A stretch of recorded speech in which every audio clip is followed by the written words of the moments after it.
Hi people! Assalamualaikum. For today's vlog is maglilinis ako dito bago kami uuwi sa city dahil medyo matagalan daw kami doon kasi magbabakasyon siya sa Saudi. So ayan, sabi niya is maglinis muna ako bago kami aalis. So medyo hapon na yan kaya minamadali ko na, pero alhamdulillah kasi hindi masyado madumi dahil wala dito yung mga apo niyang pasaway. So ayan na, balik ko na yung mga carpet dahil natapos ko na yan dahil marami pa tayong lilinisin. Sunod yung 2 kwarto pa kasi nandito ako sa Duwaniya. Ang kanyang nag-iisang bahay, dito is puro mga lalaki dito. Doon naman sa kabila is puro mga babae doon ang nakatira. So ayan, naglilinis na ako agad-agad para mabilis ko lang matapos para makalinis naman tayo doon sa kabila. So ayan, pagkatapos ko maglinis dito sa kanyang kwarto is pumunta na naman ako sa pangalawang kwarto. Kasi nga, doon is may natulog doon na bisita niya, yung manugang niyang nasa Saudi. So tara na, punta na tayo sa pangalawa. So ayan yung nakuha kong basura. So ayan yung CR ng ating amo or yung aking amo. So clean na. Yan, saraduan na natin dahil hinihintay na tayong isang CR doon, charot. So ayan na yung vacuum ko. So papasok na tayo sa ating pangalawang kwartong lilinisin. Oh, hindi naman as in madumi kasi every weekend lang sila nandito. Tuwing ano, Friday. Friday hanggang Sabado is nandito yung mga apo niya, yung mga anak niya. Tapos, pagaling ko ng gabi is uuwi naman sila sa city. So, lilinisin na natin bago tayo aalis. So, mabilis lang to kasi wala masyadong dumi. Pagpag lang ng mga unan, yung mga laway, charot. So, ayan, yung mga kama, vacuumin lang, punas-punasan lang. Kasi dito, ang kagandahan dito is wala masyadong mga tsurarot sila kasi puro pang lalaki. Kasi kung pang babae lang to, ay na, aabutin tayo ng 1 kwarto is 2 oras. Pero ang mga lalaki simple lang. Pero mga amoy sigarilyo lang, o 'di ba? Kasi naninigarilyo yung mga amo namin. So konting pagpag lang para mawala yung mga amoy nila. Yan. O 'di ba? Pagpag lang. So ayan, pagkatapos natin ipagpag yung mga unang laway nila or yung mga kumot nila is kinuha ko na yung vacuum dahil tayo ay magba-vacuum hangga't may luhod-luhod pang nalalaman. So ayan, oh. Ay, muntik na mabaliktad yung ating vacuum, baka masira, pagalitan tayo kasi bagong-bago yan. Oh, yan. Bilis-bilisan lang natin kasi marami pang naghihintay na trabaho. Tapos mamaya pag uwi natin ng city is naghihintay pa rin na trabaho. So ayan, malinis na, hindi tayo inabot ang 1 oras or isang araw is nalinis na yung pangalawang kwarto. So, papatayin natin yung ilaw, then isusunod naman natin yung kanyang bathroom or CR. Ayan. So, ayan yung ating pangalawang CR na lilinisin. O, diba? So, imekos-mekos lang natin yan, i-magic-magic lang natin para mabilis. Ang una kong nilagay is Clorox para mawala yung mga anglit-anglit nila, o, diba?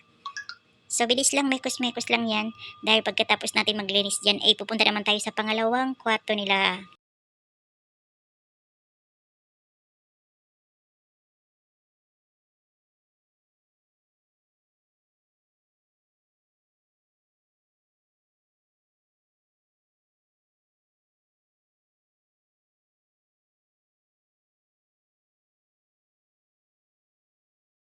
Ayan guys, pagkatapos ko sa pangalawang kwarto is lumipat na tayo agad sa pangatlong kwarto kasi ito yung medyo marami tayong pupulutin dito na pera, charot. Kasi ito is mga bata ang natulog dito, yung mga apo ng amo ko. Kaya medyo mekos-mekos yung mga gamit yan. So ayan, pulot-pulutin na natin kasi kailangan natin mabilis na trabaho kasi gumagabi na is pag-uwi natin doon sa city is marami pa rin naghihintay na trabaho. So ayan, minekos-mekos ko na agad. Pagkatapos kukunin yung mga bote nila, yung mga tissue nila, ano naman natin yung mga kanilang higaan. Ayusin natin, pagpag natin yung mga kanilang mga amoy para mawala na yung mga amoy nila dyan. So ganyan lang, kasimple. Hindi naman as in sobrang dumi. Pero madumi pa rin, oh, 'di ba? Anong salita 'yun? Pasensya na kayo sa aking boses, ha, mga bebe. Dahil ay alam niyo na, minsan nabubulol tayo kasi hindi naman tayo expert mag-Tagalog. Pero ito lang yung paraan para maintindihan ng mga madam people. Kasi kung mag-Maguindanaon ako, ang nakakaintindi lang yung mga kapareho ko, yung mga Maguindanaon na Bangsamoro. So dito lang tayo sa Tagalog. Mekos-mekos na Tagalog. O 'di ba? So ayan na guys, kailangan natin mamadaliin yung trabaho natin. So ayan nga guys, hindi na tayo umabot ng 3 taon is natapos na rin natin yung 3 kwarto. Nandito na ako sa hallway kasi pupunta na naman tayo sa unang sala na lilinisin natin. At saka yung mga CR na 3, hindi pa rin tayo tapos doon. 3 ang natapos natin, bali 6 yung CR dito. Then yan na yung sala. Madali lang itong salang linisin kasi hindi masyado marami yung trabaho o hindi masyado marami yung gamit. Ayan. O, di ba? Pero okay lang yan kahit maraming trabaho. Mahalin natin yung trabaho natin hanggang kaya natin magtrabaho.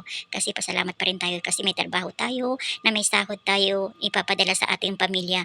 So ayan, hindi na masyado maarte yung mga amo namin kaya kapag may sopa, okay na yan sa kanila kaya mabilis lang. Hindi tulad ng mga kwarto ng mga babae is maraming mekos-mekos, o 'di ba? So ayan, binitbit ko na rin yung vacuum para makapagsimula na tayo.